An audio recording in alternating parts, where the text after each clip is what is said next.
It's growing and it's great.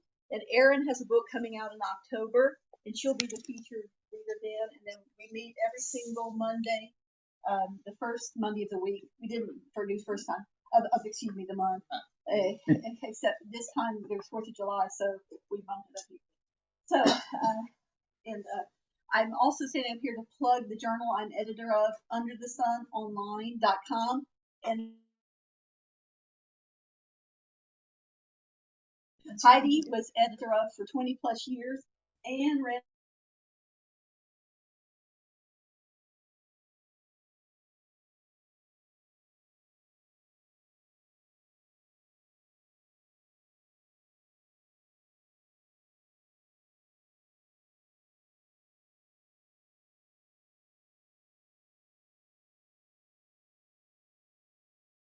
until he finally escaped. So you're trying to make me come back and help again. I've gotten signals that it's not really. Yeah, she said so. You're welcome.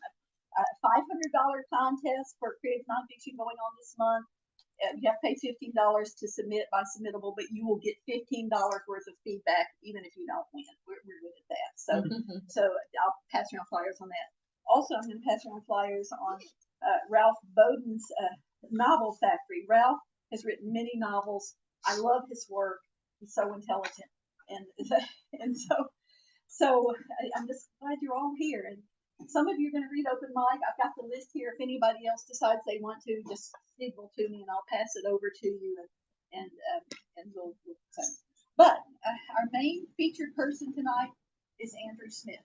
And so I've only known Andrew Smith for several months now, but I'd heard rumors of Andrew Smith before I met him for years in the newspaper, different places. When I did meet him, I was glad to know that they were all true, but not enough. He's really much more interesting, much more alive, much more of a poet, much more controversial than I ever knew that he could be. That's good. I think you can be defined by the kind of trouble you get into, and I think Andrew gets into all the best kinds of trouble. And he's kind of a mystic. I love that about him. This is his poem, his book he'll be reading from tonight, Broken Megaphones, and here's some of the blurbs in it. This is from Rick Quinn. Is Rick Quinn here? Yes. He sure is. Yeah. Okay, I'm reading the whole thing. Okay. I don't know many poets and mystics, but Andrew William Smith is the genuine article. His poetry exudes passion, and his vulnerability on these pages is nothing short of stunning. There is a deep religious fervor in these pages. Unafraid of the call to abandon idols and name the violence inherent in religion as a weapon. Poets are often feared because their deep vulnerability can expose our dangerous illusions. Mystics find themselves marginalized because they see through our artifices, but we need them in their honesty. Broken Megaphones is witness and testimony, fire and love. It is a gift. Take, read, receive. Beautiful. Chelsea Meeks. Is Chelsea Meeks here? No. Oh my God, she is! Yes, yes. Advice and instruction about Rick Quinn, writer of Pop Matters and Ordinary Space. Rick Quinn. Chelsea, advisor and instructor. America is facing a mass exodus from churches everywhere as a result of the ongoing abuse, bigotry, homophobia, racism, sexism, idolizing nationalism, and plain hate that the mainstream American church has clung to for decades. Andrew explores these reasons and more as he walks, runs, and plummets us into his own deconstruction journey. Jesus has left the church, and if that bothers you, infuriates you, unsettles your soul, this collection is for you. Yeah. And here's by Martha Hires. I wrote this. In Broken Megaphones, Andrew Smith is the reincarnation of Lawrence Ferlinghetti. Ferlinghetti, who died in 2021, lived to be 101, but he didn't live long enough. Fortunately, Smith picks up where Ferlinghetti left off after Ferlinghetti's Christ climbed down to the cross, and Smith takes us to the places Christ is going today. A Christian in spite of himself, like many of Flannery O'Connor's characters who are Christ haunted. Smith has seen the glory, and his poems are a reminder that once we've seen it, we don't unsee it, even when we close our eyes. He is a prophet for our own times, and I believe that. So here's Andrew Smith.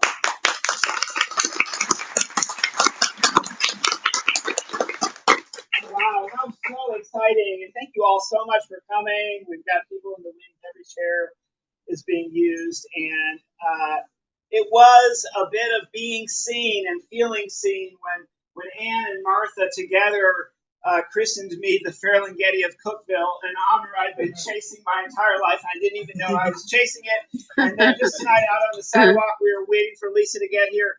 Ann said, "This is the City Lights bookstore of Cookville," and I'm so sorry that Aaron is not here. But Aaron, if you're out there in the phone through the internet, hi Aaron for starting the Sawmill series. Back in Detroit in the early '90s, we ran a poetry series on Monday nights, and 32 years ago, I read on Monday night once in New York at St. Mark's, and so Monday night readings have always had a huge place in my heart. And in honor of that Ferlinghetti bit, I'm going to read first.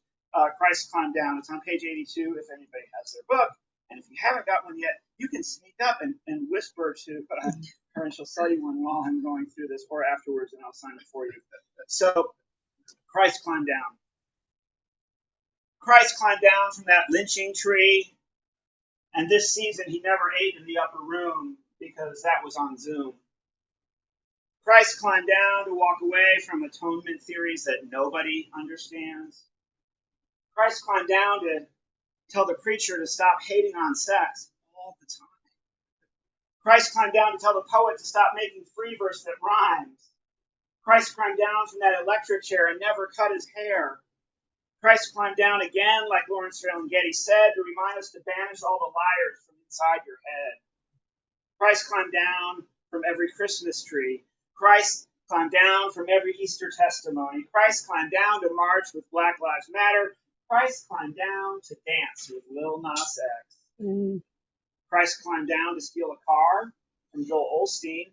Christ climbed down to rebuke Mike Huckabee. Christ climbed down to talk about the pagan themes of Easter on your podcast. Christ climbed down to watch that Easter video released by Maynard from Tool. Christ climbed down to earth, to hell, to your hospital bed, to your cash registers at big box stores, to the Amazon picket line in Alabama, to the biker bar, to the 12-step meeting, to the crying children who are sick of remote learning, to the protest against the Line 3 pipeline, to the protest against that new pipeline they want to build right here in Putnam County. Christ climbed down to cancel any idea of heaven that excludes your enemies or exists somewhere other than here. Christ climbed down is totally loud, annoying, possibly female, never on time, refuses to pay taxes or get a driver's license or take weekends off. Darn neurodivergent workaholic Lord breaking all his dad's commandments. Christ climbed down to love everybody, feed everybody, heal everybody, and to be so honest as to piss off Christians and everyone else too. Christ climbed down. So before Martha got involved, this book was called Deconstructed Again. And I think what was going on was that Deconstructed was really trendy in the ex-evangelical world. A lot of preachers and theologians were leaving churches in great speed and intensity and loudness, and starting podcasts and writing books and all of that. And so I decided not to be as trendy, and also because of the literary implications of this phrase deconstructed. Martha encouraged me to find another title. We found the one from one of the other poems I'm not going to read tonight called Broken Megaphones, which fits. But this is kind of the wannabe title track. It was about the working title for about a year. And I think some of you who have been in church and have left church, even if you've gone back again, will be able to relate to a lot of this. And just for full disclosure, I was raised up in church. You know, one of those little church kids whenever the doors are open and all that. Discerned a call to ministry in my teenage years. Chose sex, drugs, and rock and roll, that trinity instead.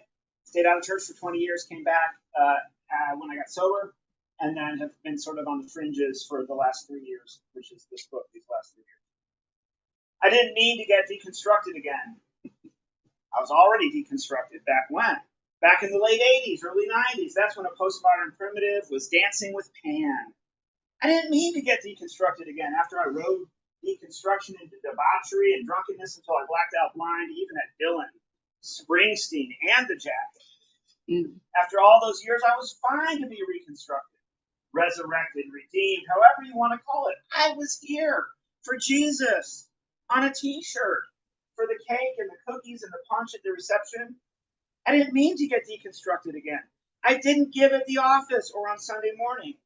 For once again, I've paid my tithes to rock and roll. Deconstructed without a high horse or a high ground or anything to hide me. But at least we have a kayak life raft on these rumbling rapids. No denying it anymore. Just put my money where my fandom is, not just supporting the artist, but as one of the artists just said, we support the roadies and the crew and the people who plug stuff in. I didn't mean to get deconstructed again, but the demolition crew was coming anyway. Our world soaked in willful self-destruction, so much defiance of decency, denial of fossil fuel addiction, and dumbass, maskless decadence. I didn't mean to get deconstructed. No wonder I sought a moment of peace, an inner monastic, for a time this elastic, but we will not suffer an ocean filled with boiling plastic. We will break. I didn't mean to get deconstructed again. I would have been fine with a regimen of holiness. And look, I'm just a big hypocrite, a revolving door of lost and found, and apparently lost again. But at least yesterday's theological pursuits introduced me to universalism. I didn't mean to get deconstructed again, but it's heaven all the way there, even in the middle of hell. An escalator going like Bezos in the sky, not like booze getting banned on flights, but please let me just get some sleep. We cannot afford to stay up all night. I didn't mean to get deconstructed again, like every back alley, backstage rock bottom, once I puked in someone's costume hat.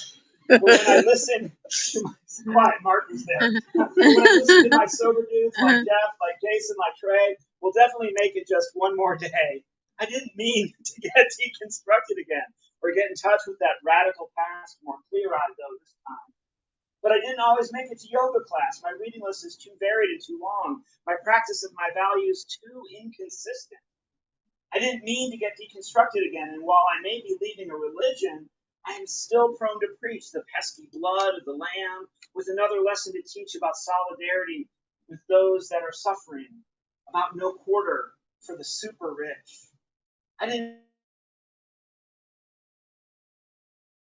There's still plenty of pain to go around.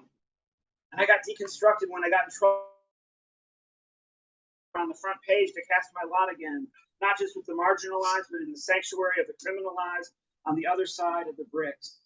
I didn't mean to get deconstructed again. Born again was the same. I just want to dial things back to however many first times, like when an old man killed a rattlesnake in your road, and the fear of seeing another rattlesnake the next day left you feeling anything but old.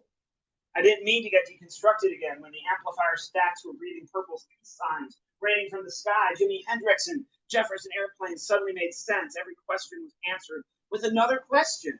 Why and even life was shamelessly living itself. It was like the veils were lifted on the other side. I didn't mean to get deconstructed again. Back to when the feelings were free.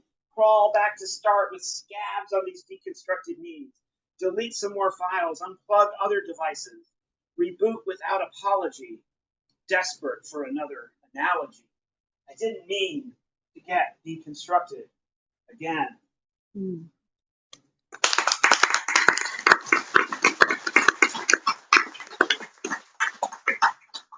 Please clap after every poem and heckle and snap and laugh at the lines that you remember because you were there, Mark Reader. So this one was a late edition, and it came after listening to a podcast. And I was posting a lot of these on Facebook in their early drafts, and this one got a lot more attention than a lot of the others because I think a lot of people, related to this. And this is for all the people. I don't think there's anybody actually in this group here, but in case some of my clergy friends had showed up, which I did invite them. I don't see any of them here. This is the part where, if you're worried about my eternal salvation, I'm still a Christian. Okay, just like don't stress that out. I presided at a funeral once for an alcoholic military veteran, and all of his family were convinced he was a major backslider, and so none of the local preachers in Sparta, Tennessee, wanted to preside over his funeral, but so they made me preside at his funeral, and all these people asked me at the end, a few anyway, if I solicited a bedside confession from him, and I said, I think God took care of that. So anyway, this is how nice of you. About a year ago, I started calling myself Christian adjacent. Some of my friends, like Heidi, were like, I have no idea what that means. I don't know what it means either, but I can say the same for Christianity itself. Yet somehow I felt this tug to distance myself from all the creeds and crusty old doctrines, not to mention all the cranky judgers at church with their petty agendas. Even if I was still endlessly wrestling with love talk and the cross, in Anne Lamott's conversion narrative in Traveling Mercies, she talks about her lineage with parents who were secular hipsters and friends who were stoned hippies. California leftists, all of them, and with such a crowd, calling yourself a Christian is just plain awkward. She resisted at first the call that Jesus placed on her because, frankly, it wasn't cool. I think I resembled Anne Lamott my entire adult life, but in this regard especially. I still remember when Sunfrog got sober and he encountered an illuminated Jesus and joined AA, and some friends frankly thought I was joking, or maybe needing medication more than revelation. Earlier this summer, I saw that my favorite religious author, Brian McLaren, was making the podcast circuit again. Oh, he must be peddling a new book. This one is called Do I Stay Christian? And deep inside my body, spirit, brain was clamoring, why are you asking this now?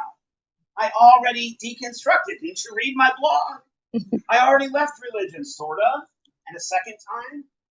But of course, we all know why he was asking it now, because MAGA red hats tried to chase us all out of church, if not out of Tennessee, or the South, if not out of America entirely. But more importantly, there's this utterly annoying, absolutely intoxicating, possibly invented, maybe completely made up story of Jesus that keeps creeping back into my thoughts without my consent.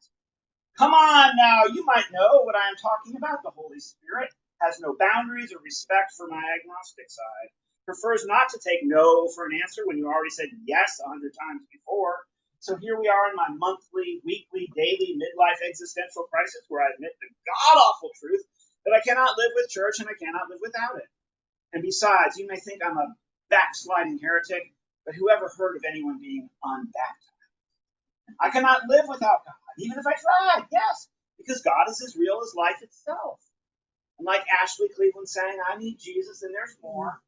As a retired pastor, and I agreed on a phone call that while organized religion may be a net bad in the world, it still has been a net good in my life, even if it is just some approximation of faith that some Christian scholars once dubbed therapeutic deism.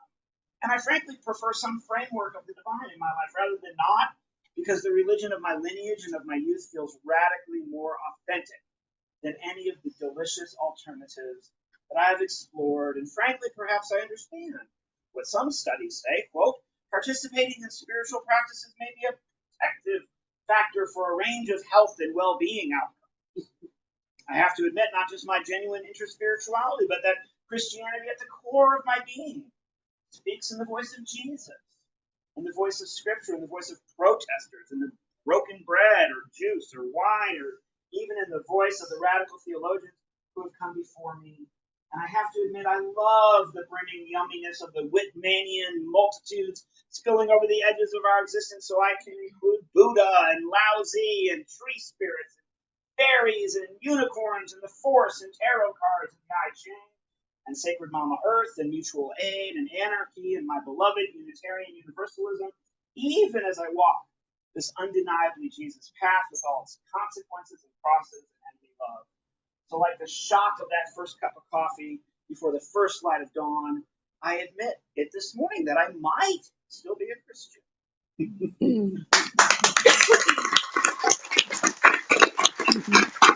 So this one is especially dedicated to Mark and to James, and also to Blake. Do I have any of my other tech people here? To Chelsea for sure, who is full up in the PhD dissertation time.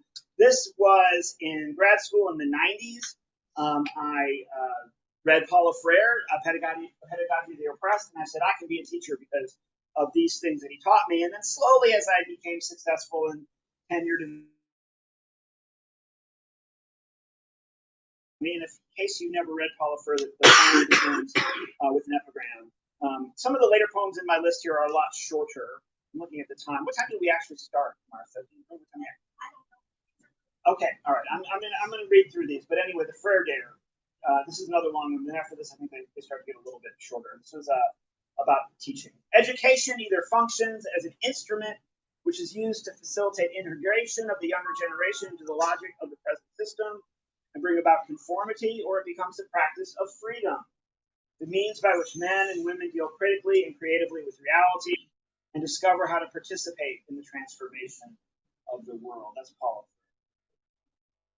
I have a dare that you remember Freire, that first time you studied Pedagogy of the Oppressed back in grad school. Do you dare remember Freire? Dare that you go there to live remembering how unfair it was to be laughed at or judged for accepting food stamps while teaching college? Dare that you go there to qualify for every tax credit but never paying taxes for causes you hated simply because you were another professor below the poverty line? Dare to Freire remember to care that the debt, the fees, the new construction, and all the needs of the academic piece can trace their lineage to those things: colonial, imperial, carceral, industrial, settler, racist, militarist, capitalist. Even though you are sober from booze, how long have you been drunk on your own humanitarian impulse that your white male tenured privilege is a victimless crime? Remember, Freire, take a dare to know that most of your colleagues really don't colleagues do not lose sleep thinking about this. Take a deep inhale to abandon any attachment to your status as a tenured radical like armchair leftist professors before you. Remember, Freire, if you take this dare, grow back your hair, learn not to care what any haters say on any given day, when always already to empower the students with never model of graded exclusion, some arbitrary ranking, the greatest delusion. Who were the propertarian people who convinced us that we spend even 1 second of our too short lives with a plagiarism checker? With speculation about an 18-year-old's motive when submitting an essay for my required undergrad class, when here they are surviving a pandemic education, are perhaps seeking more meaning in human mentoring than worrying about punishment from a poorly paid, poorly equipped member of the pedagogy plagiarism police?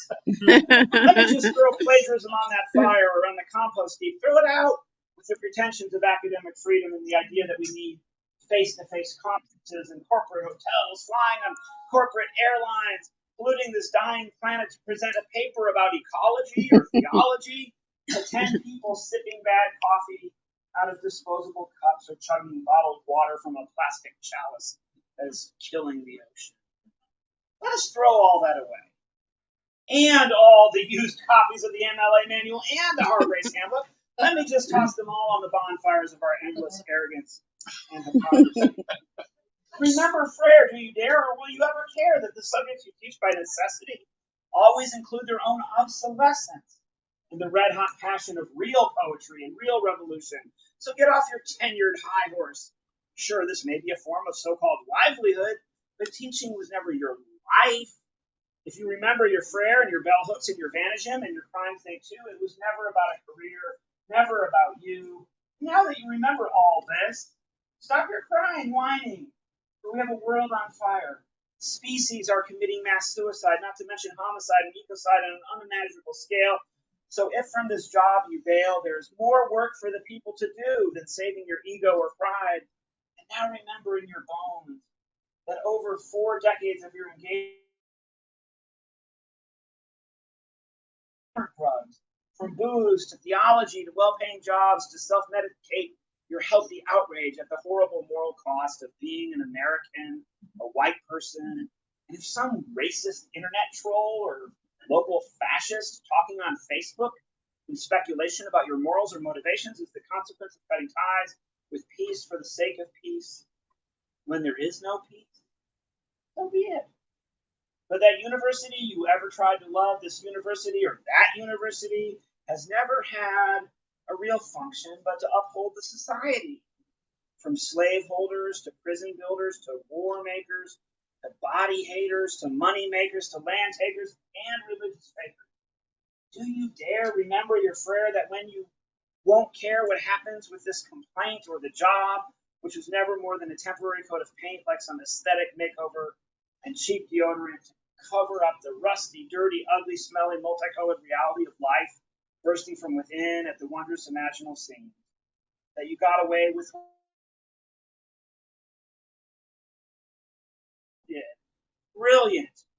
Just another scam when you had to crawl into a dumpster to eat, or did a drive and dash without paying, or if you wanted a book, you had to steal it. Never from a bookstore, like this. But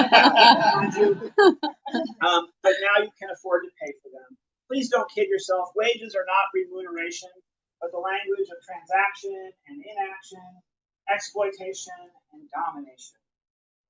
Don't be such a cheap date, Sunfrog. Whatever time you got left on this earth is so freaking priceless, and the world of our dreams is still waiting. Like Saul Williams said on that Adbusters mixtape back in 2002, we pledge to make it real.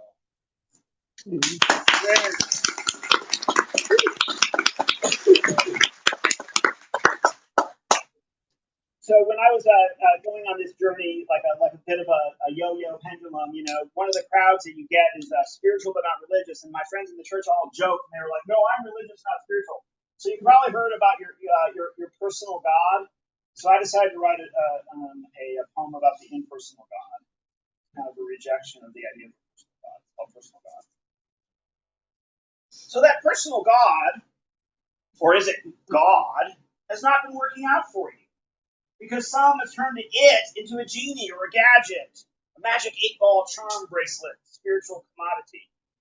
The personal God is too much like personal profit, personal preferences, personal transactional salvation. Maybe the impersonal God does not give a crap about your God things, but offers crap like golden gifts, raining on the believer as on the unbeliever. Doesn't matter if you are an atheist, because a theist is just an atheist with a space between the A and the first T. That idea of a higher power so central that everything is lining up is nothing. Or is it religion that has you kicked to the curb, sweeping soul sewage? No. Seeking God with your metal colander at the bottom of a waterfall and not catching a drop. Feeling exiled from the first century rabbi who is maybe just a mythopoetic template of a pagan mystery god anyways, but feeling lost from that guy. Not because of that guy who is love and rebellion and music. No, that guy is fine. But because of guys in general. Because of the neo-reformed Theo bros on Twitter. Because of church polity and church authority and church hypocrisy and church survival instinct. So you remember this man wrote a book about fire theology. The whole place is on fire.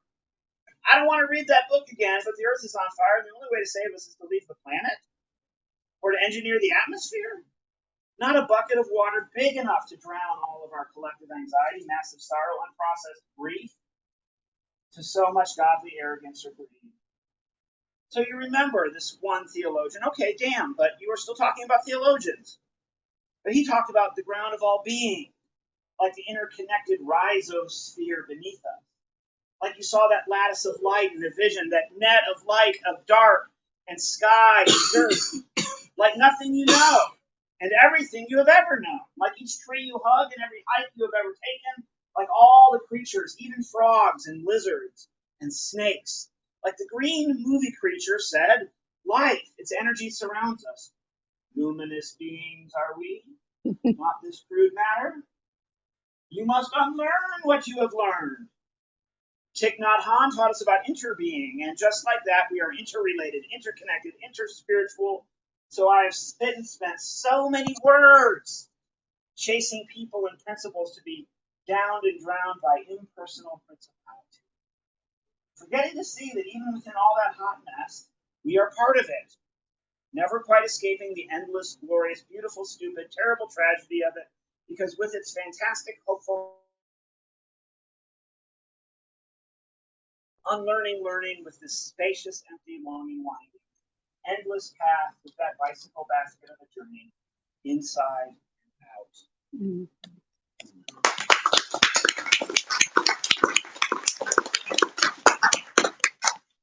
Okay, this one is called The Glory of the Lord, and this is very short after several long poems, and it's literally a true story driving home on an autumn day from like Louisville area. If you take the back roads, you go through Gainesboro. It's like on that road, you're coming down a mountain right before you get to Gainesboro, and there's one of those like plastic road signs that you see, but this plastic road sign was nailed to a tree, and this poem is talking back to that plastic road sign. It's called The Glory of God.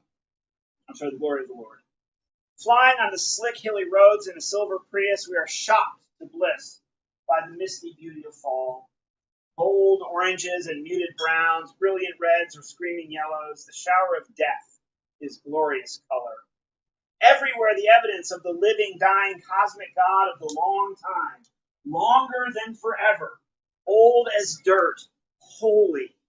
Amid the rolling roads of rural autumn, somebody has nailed a plastic sign to a sacred tree declaring the glory of the Lord. As if in the midst of this amazing fire of autumn on a long drive on a rainy Sunday afternoon, we need a plastic sign to tell us of the glory of the Lord, when her natural evidence is constantly singing to the souls inside our eyes. Yeah.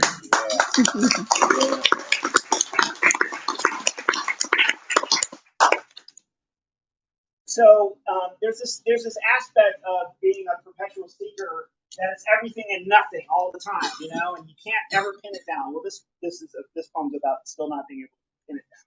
It's called non-specific theist. What is a non-specific theist to do? Not a trinity, not just the whole community. Right about now, I would worship COVID immunity. What is the spiritual but not religious to do? Now that you know, you can exhale. That Job is just a parable, Noah, another parable, Revelation, some good sci-fi. But the waters are still rising, extreme weather. But your micromanager, control freak version of the divine ain't got no time to push water upstream, to suspend the rules of gravity, to black out the sun. Gosh darn, this rational acceptance of actual reality ain't much fun. Still craving the magic and the myth, universal love and the betrayal of a kiss. We still like the story, the tall tale. Is anybody with me? What if I really did let go the doctrine of original sin? Is there any other faith tradition that is ready to let this dirty, rotten sinner in?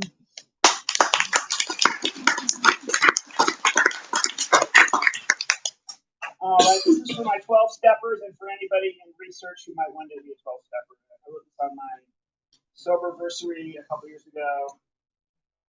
It's called "Lack of Power is Our Dilemma," and that's a line out of the literature. You've maybe heard me reference the words anarchy and anarchism. This is a political philosophy that I abide by, which is not the peaceful version of it that I learned from people like Dorothy Day, who's the Catholic Workers, and Ammon Hennessy, and the Living Theater, Julian Beck, and Ruth Milan. These names might not mean anything, but Google them later. But the most successful, long-running anarchist organization in the world is Alcoholics Anonymous. All of their traditions are written so there's absolutely no hierarchy. And Bill Wilson, the founder of Alcoholics Anonymous, studied Kropotkin in particular in the theory of mutual aid and getting it started. Anyway, so lack of power is our dilemma. Was this supposed to be perfect? Come running for my body with a hangover, a blankety-blank baseball bat? Seems the sorry state we are living in. The veil is always showing thin. Call that for the powerless. When they talk about power, not sure what they mean. Go back to that early diagnosis of power, authoritarian and political and military. That is not power, even though they think it is. Can you dig? But somehow spiritual power, or woo, happy clappy woo, there is power within that gets you up in the morning and shows you what to do. Then there is that power we get when we sit in a circle and hold hands. and forego plans and smash aluminum cans to say, I am an alcoholic, an addict, somehow sober man. And then that power seeps up from the ground into my feet, my muddy toes watered. Stand in the dirt, just watching my hair grow. Such a messy, silly, crazy, dancing, twirling, spinning, hopping frog of neurodivergent hope and joy. Some people don't need drugs because we are this smashed up, effed up, wasted, twisted, tore up, crazy all the time, all on our own. So join a rebel misfit society of 12-step drunks who pretend to be monks. Show me how to live without foregoing my fun. That was on my 12 years. I just recently celebrated 14 years. And coming to the end, it will be time for the open mic, so don't leave. Please stay. All of you, especially those of you who drove, please stay for all the open mic poets. That's the best part of the Sawmill series. Desperation, but not virtue. Page 138.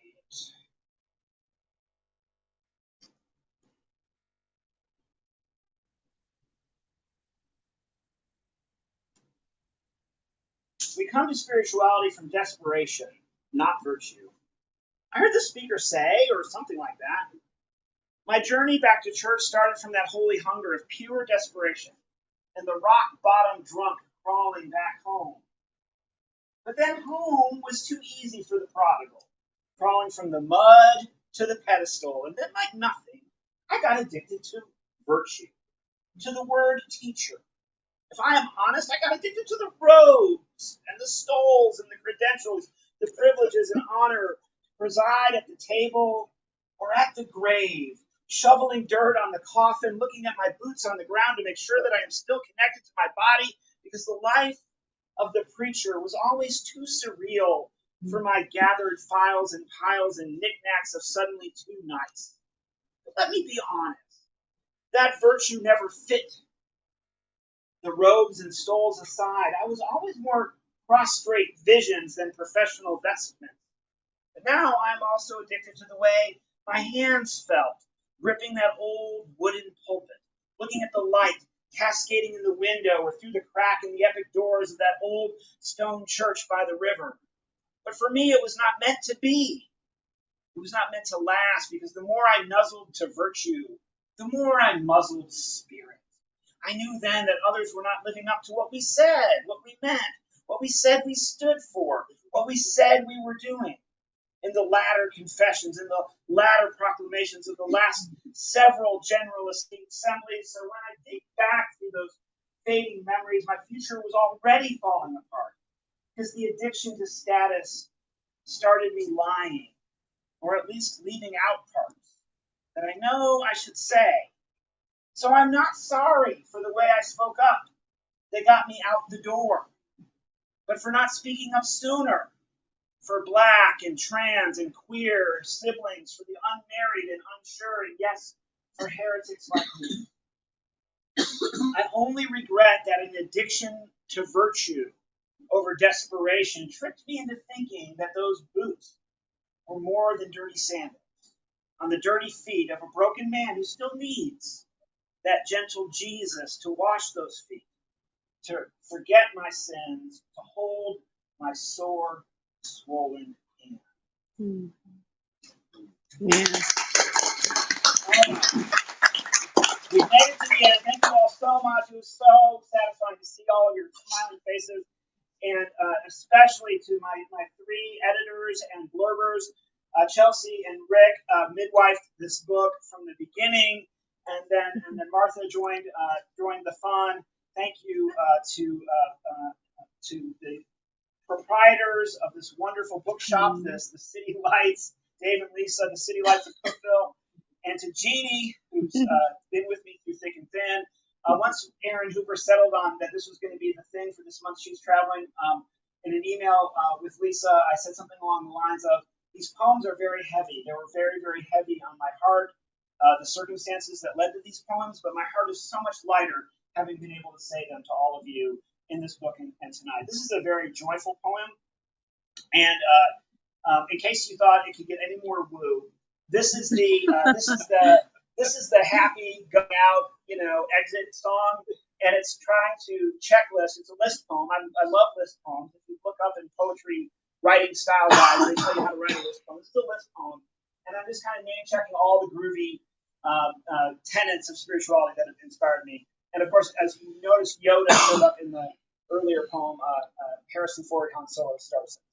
It's called Here for It. Like Han Solo in episode 7 saying of the Force, it is all true. Just like that. I'm here for it. All of it. For hocus pocus and mumbo jumbo. For magic and sober medicine. For prayer and meditation. For speaking in tongues and laying on hands. For tarot cards and Bible verses. For aloha and shalom. For peace be with you and namaste. For Jesus Christ and Gautama Buddha. For love your neighbor and love yourself. For nonviolence and non-attachment. For powerlessness and higher powers. For theology and geology. For Father God and Mother Goddess. For pronouns and proper nouns. For we and us. For they and them. For how it works and easy does it. For poetry and rock and roll. For fresh bread and non-alcoholic wine. For unconditional grace and unlimited gravity. For the beautiful and the good.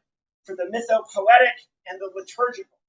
For naive wonder and the wheel of the year. For stained glass and rose-colored glasses. For rainbows and unicorns. For letting go and letting God. For surrender and surrender again. For the end of weeping and my cup runneth over.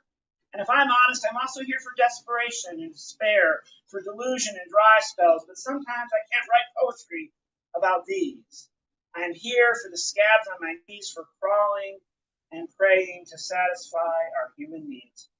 Thank you for coming to Broken Megaphones.